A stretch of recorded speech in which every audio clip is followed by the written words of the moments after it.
size arkada.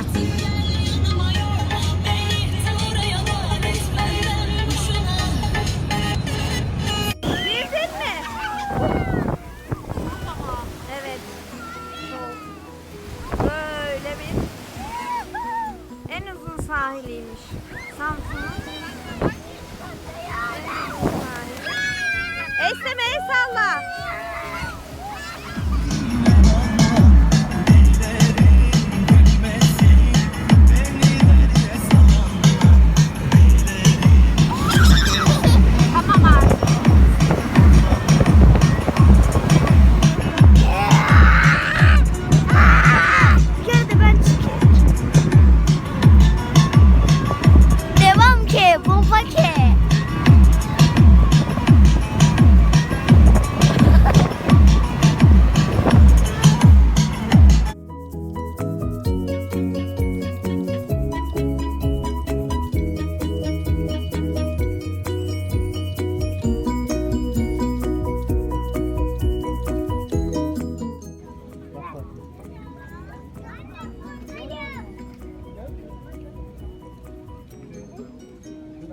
Bak baba. Anne beni de çekebilir misin? Şimdi teleferiğe bineceğiz ama aşırı yağmur yağıyor. Yaren nereye gittiler? Yağmur dinmesini bekliyoruz buradan. Ben niye böyle Çocuklar var. şeye geleceğim? Teleferik geldi bak buna binmek için sıra bekliyoruz. Ne işin olursa olsun fark etmez. Orada şeye geleceğim. 2 metre 350 santim.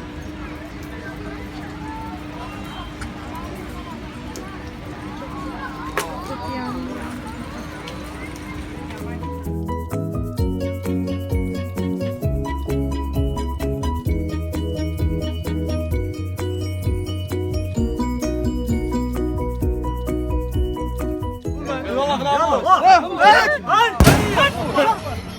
والله ناموس ناموس لا ناموس ترى ناموس ترى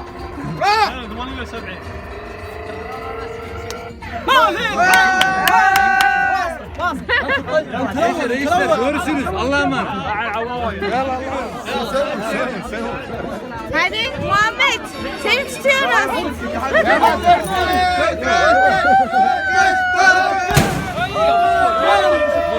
الدوري عماني Dergeç! Dergeç!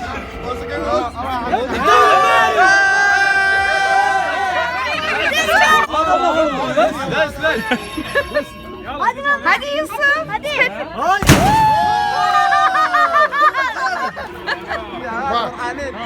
Ya Ali bu ne ya?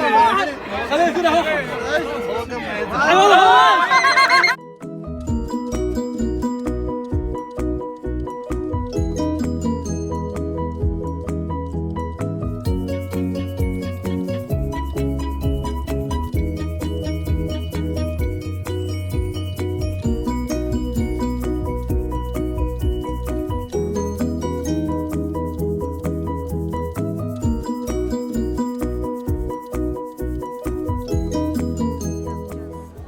Baba kahvaltıyı burada yapacağız. Ama bekliyoruz. Bayağı bir kişi var.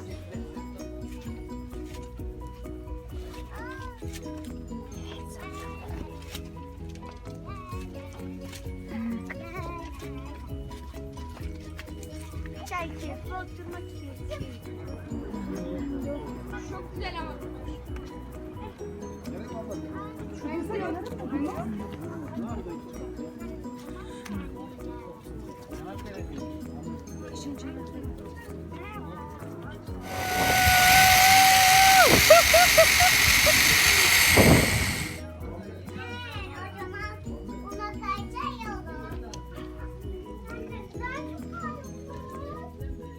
Efsane Brezilya çayı var.